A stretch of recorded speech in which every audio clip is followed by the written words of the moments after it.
Hey guys, Kai here, and today I'm doing the quintessential, my top favorite books of this year. Like, are you even a booktuber if you don't do this video? So, unfortunately, I only have like a handful of favorites this year. It sucks. Here I am to present you my top 6 favorites of the past year, 2025, of course. And like, here's the better times in this year, you know, here's the better reading times. I cannot believe, like, when I really broke it down and understood, like, okay, what are, you know, these phenomenal reads, I only had 6. I almost had 5 to make it like super cutesy. In my title, when you see it say 5, mind your business, I couldn't let myself not add this one. I love double negatives. And that number 6 spot belongs to the book Tilt by Emma Pat. It's about a woman called Annie who is 9 months pregnant. And she finally decides to go to IKEA to obtain the necessities that, you know, having a baby would be. So she's out here getting, you know, the crib, the stroller, the other things babies might need. I don't know. Don't ask me. Don't ask me. So she obtains all these items for her being, is what she calls it. And she goes to IKEA, our favorite furniture destination place, and disaster strikes. An earthquake happens. Meanwhile, her aspiring actor husband is across town in a place that he does not know is where he is, because he lied about where he's gonna be. She thought he was gonna be at the cafe where he works, but instead he did this last minute audition, even though Annie did not want him to. Like, they had had a whole entire conversation. Please do not go there because you're not doing good as an actor. It's giving Tobias. It's giving Tobias Fugge, guys. Sorry, I love that show. No, I mean, failed actors happen all the time. Anyways, Annie traverses under rubble in a hot Washington day, swollen feet and all. She meets many others along the way, those who need help, those who help each other out. The way this book is set up is going between her current reality, her memories of her late mother, who had just died 2 months earlier before this disaster, and her relationship with her husband, you know, how they came to be, and her husband's dynamic while finding out she was pregnant, and what those last 9 months have looked like. This is a story about humanity, to be honest. Between newfound motherhood, lost motherness, a husband passionate about a seemingly dead end, and a disaster you are forced to share with others in horror and fear, the unknown, the knowledge that this could happen to anyone and will happen to all of us. It was heavy and anxious. Seriously, just talking about this book makes me shaky. I used to be obsessed with like natural disasters in a bad way when I was younger. I was like, oh, that's gonna happen to me. I'm gonna die in a tsunami. Cool. And like, this low-key like reawakened that fact, you know. I almost forgot about it, guys. I thought I was gonna like be able to binge this in 2 days or so, but it was so much heavier than I thought it would be, and it took me like a week and a half to read it. Like, I was reading like 5 pages and I was like, okay, let's put this down for now. And not only all of that, but it was all incredibly introspective. We are in Annie's mind the entire time as she ruminates on memories and conversations and reaches several epiphanies. It made me cry at times. I absolutely love not just stories, but occurrences where humans must rely on one another. Humans finding themselves in a predicament and all in it together, experiencing the same exact thing. Being forced to see everybody as the individual that they are. I think we need more of that and more understanding of that. And I love this book. I did. So number 5 is Mad Woman by Chelsea Beaker. A woman called Clove suppresses her traumatic and troubling childhood. Her father was physically and verbally abusive. I'm talking things that would happen on a Dateline show. Her mom was in a sick cycle of running away from this man just to come back every time because, you know, there were good times too. Let's just say the relationship ends with the mother being in prison. Clove's current family is none the wiser. She told her husband that she has no parents, they're both dead, and then of course her very young children have no reason to even want to care. She is eventually forced to stare her past in the eye as she gets a letter from California County Jail. Her mother. It's thrilling and twisty and all, but it's also very bleak, if you can imagine, and emotional. Clove is an interesting character because her entire being is a manifestation and reaction to the disturbing things she witnessed in her formative years.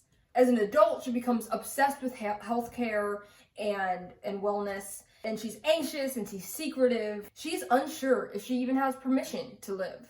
There's themes of, well, what you might expect. Motherhood, trauma, survival, coping under adversity. There were points when I was holding my breath. Clove is not even close to a perfect character, and she did some questionable things, like developing a long-term relationship on a complete lie that is a fundamental part of your character, or befriending somebody rapidly and letting them babysit your kids. Sometimes it seems as if she's not thinking at all. That makes her just that much more complex, and I love that personally. Chelsea Beaker is phenomenal at bringing a character to life. Even the minor characters stand out and have their own stories and convictions.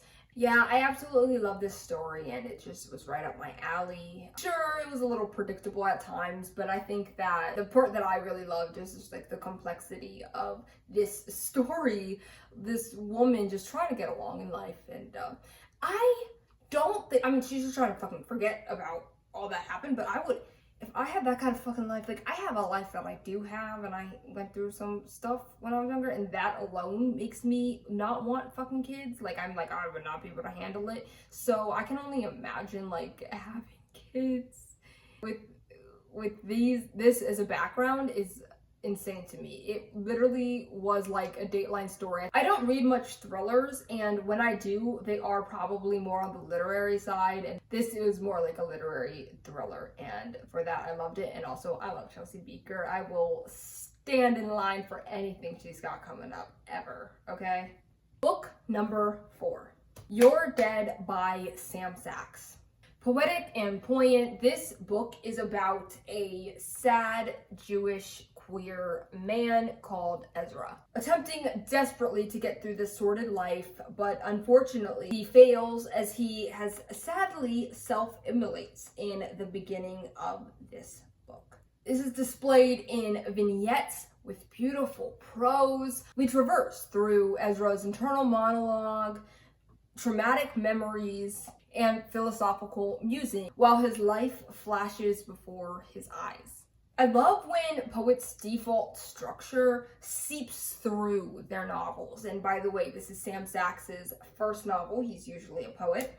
Like, just listen to this that I have highlighted here, okay? Tell him I was hurt as the earth was hurt, scarred, scared, and yet through this became sacred. Tell him the first birthday she missed, I wrote a note and ate it, like I was some kind of holy wall, that I felt everything very deeply. Like, that's some prose only a poet could write. Am I right, ladies of the top? Okay. Ezra and Sam Sachs speaks of the current state of the world and how trapped one can feel. The themes consist of community, or lack thereof, loneliness and politics, and very timely, you know. I've got to reread this book sometime soon. I feel like I might have missed a bit, and I've never read something quite like this, with this specific atmosphere that I crave and need it injected into my veins, okay? Whenever I think about this book, I think about how I felt, and it's that. Like, I'm like, oh, I needed this. Oh, I needed this. It's cathartic in its own right. Book number 3. Yes, we are approaching the top 3. Okay, guys, are you ready? Is it you're ready? I want to see you jumping. Go. Everyone better be jumping. Next, we have The Emperor of Gladness by Ocean Vuong. Hai is just trying to get through life, which is rather difficult, as we might know. He is ashamed that he is not doing what his mother expects him to do, which is being a doctor. Instead, he's off having excursions with some DRUGSs. One day, he plans to off himself via bridge. An elderly lady called Garzinia stops him. He develops a friendship and a caretaking relationship with her as she has dementia, or the beginning signs of. And they live together, and he gets a job nearby at a restaurant called Home Market. Think Boston Market, which, remember that place? Are they defunct? Somebody in the comments let me know, because you're not my new Google, apparently. So like somebody saying like, oh, it's like Boston Market. And I'm like, that's what I thought. It's like Boston Market.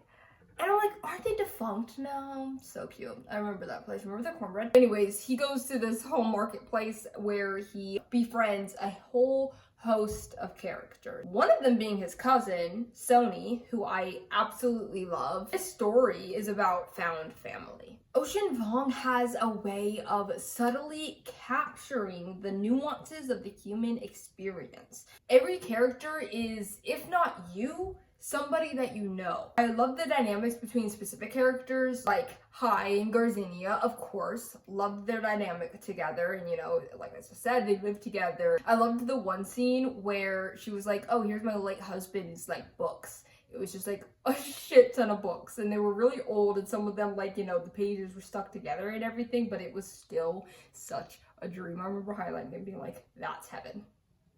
That's the only thing I want in life. It's just somebody's old books. Are you kidding? Like, hello. Especially if, you know, they're a prolific reader, and this guy was. I loved, you know, Hai and the cousin Sony. I love their dynamic together. I like the two shift managers and how they got along. Like, if you know, you know. But like, yeah, I just loved them as characters, and especially when they were all together. And I just like really loved the coworker culture in general. It just hit so hard. This novel is just so charming. I mean, it's heartbreaking and serious and bleak at points, but it's also humorous and so freaking pure. It's rather optimistic, to be honest. It's about understanding that there's more to life than the depressing parts. The phases that you're in that seem like you can never get out, you will. You can. I think it's the fact that it's always possible to find family, to find people who love you as much as you love them, and a life that's not a complete dead end. You find joy in the small things. It was so beautiful. It was just one of the best books that I've read in a while, and I can't wait to reread it one of these days. Of course I am. I'm such a rereader, guys. And now we're here at number 2, which, okay, this actually, now that I'm saying it out loud, I'm like, I can't believe Emperor of Gladness was below this one, but I think it is. I think it is only because, I don't know. I don't even know why, because this is how I felt my gut. Take it or leave it. The next book is Stoner by John Williams. Whenever I say that, I feel like some white boy who thinks that they're like the end all be all of intellectual existence because they like stoner. Or not even intellectual, it's like, you know, it's a little pretentious. Like, have you guys seen The Audience? Anyways, if you know, you know. You know what I'm talking about. I don't sound crazy, right, guys? Please validate me. But Stoner by John Williams. Yes, this made it on the list. It's up my alley, okay? Can you blame me? Can you blame me? This is a story about William Stoner, a meek and passive man that leads a rather boring, perhaps dead-end life. He is boring, and in fact, on paper, this book should be boring. Not. Instead, it is enthralling. Stoner is just a man who was once an only child living on a farm. He then becomes a student and then a professor of literature and a coy romantic. He is every man.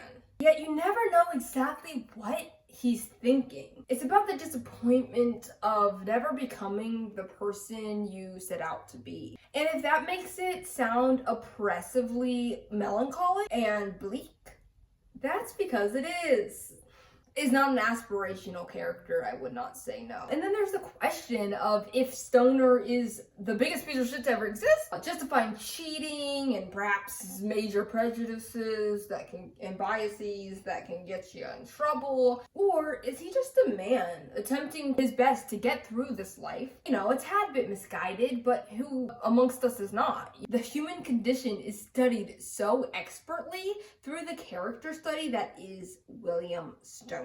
And like, what's genius about this novel is that nothing has to be extraordinary to be an intriguing, addicting, curious time. The mundanity is the story. And if you haven't read this yet, like, go on and do it. Why not? Because I know you've been hearing about it. I know you have. And like, you know, that's kind of what like my trajectory was. You know, I heard it amongst social media. And this book came out in what year? Let's look it up.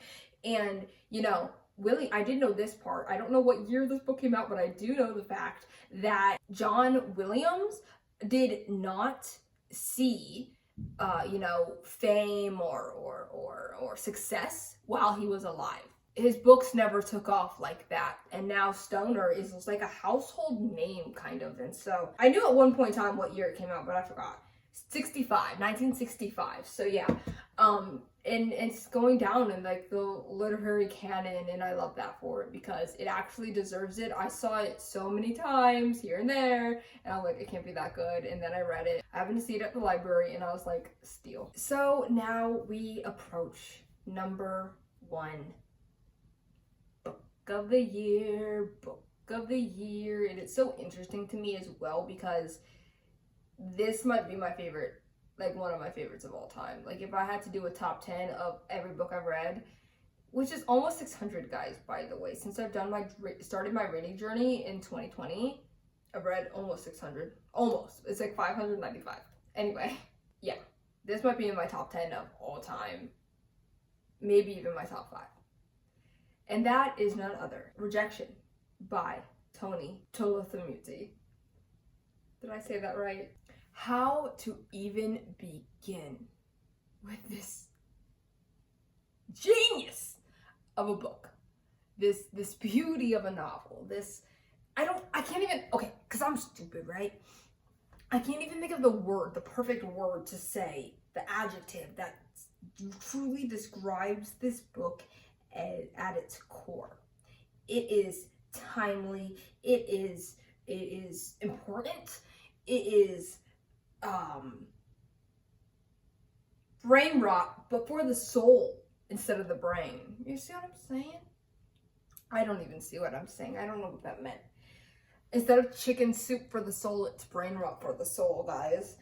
It's an interconnected story collection of just some of the worst people you've ever heard of ever. The worst people you could ever possibly know. The stories are compulsive and addicting. It's a feeling much like scrolling on your phone. It's a culture of the internet I like to pretend does not exist. We see incels, we see chronic relationship failings. We read an r/am I the asshole post. We see extreme grotesque fantasies and fetishes.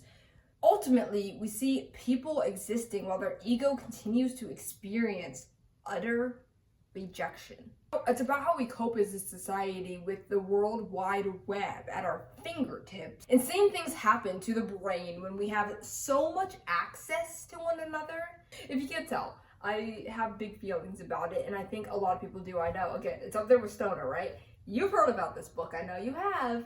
If you watch, like, you know, especially if you like the same books that I do, I know you've heard about this book. And if you haven't read it, go fucking do it. Hey, maybe not everybody will love it, but you know what I love is a good conversation about this internet culture that we've created. It's scary, right? Like when you take it down to the bare bones of it all, it's intimidating and frightening, and it has a lot of power. It turns dark rapidly.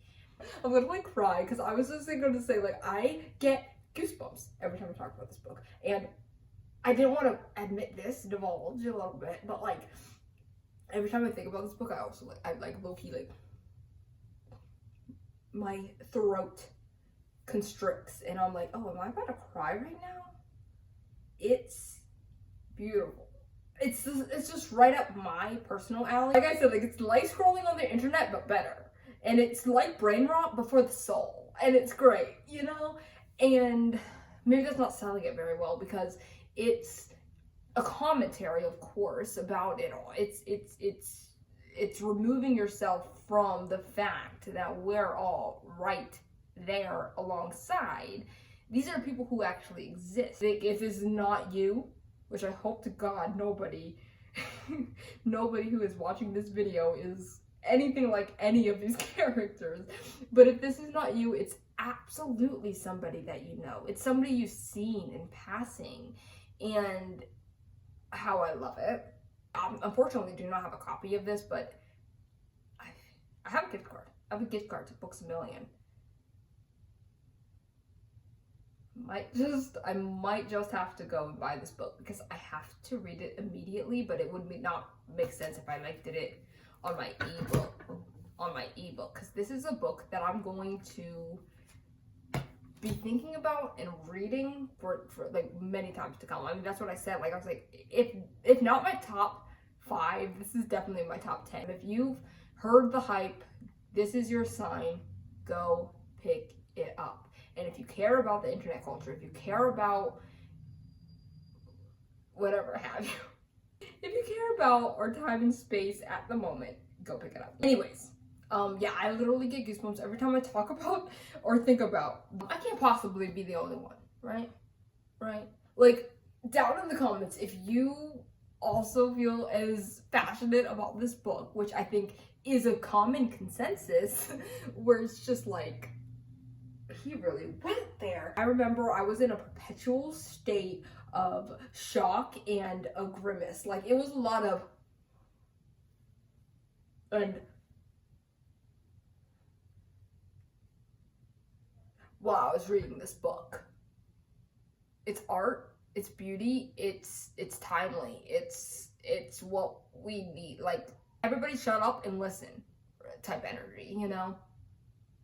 So yeah, that's my number 1 book of the year. I can't even do it justice, unfortunately. Like, so many other people have made way better reviews. For example, I think like Frankie Shelves, which we know and love, he just did a like hour-and-a-half video, vlog type energy, where, you know, he was like, we were alongside him while he was reading it. I actually have yet to finish that video, but I was feeling the passion with him because I remember when I read this book, I remember having to tell like my husband all the freaking time. I was like, this book is genius. Like, after every story, I was like, this book is genius. I remember sitting here at the desk like, I love how interconnected it all is, and aren't we all? We're all interconnected is the thing. Okay, I'm gonna hop off before I get to, because it's so good, and I'm sure if you've read it, you know.